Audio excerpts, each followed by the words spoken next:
Jesus was, like any man, influenced by his culture, environment, social, and economic customs of his time.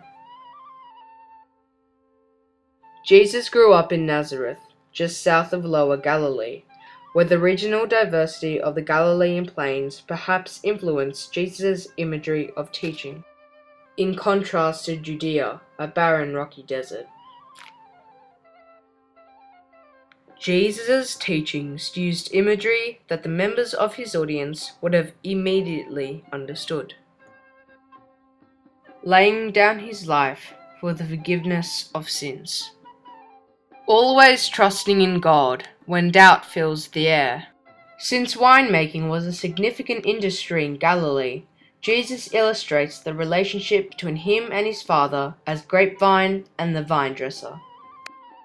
The cities in which Jesus lived played a major role in forming his approach to preaching. This church is built on the location where Jesus might have lived. Sepphoris was a major center. Many people would go to work there from the surrounding villages.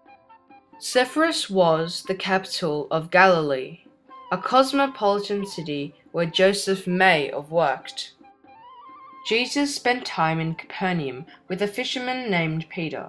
Peter would become a disciple and leader of the church after Jesus. Jesus was baptized by John the Baptist in the Jordan River, which is located in the Jordan Valley. Jerusalem was the holiest city in the Christian religion. It is where Jesus was crucified. Jerusalem was also the site of the Last Supper.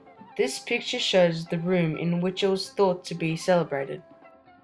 The temple was built by Herod the Great, who was responsible for the massacre of the innocents in Bethlehem after the news that the King of the Jews had been born.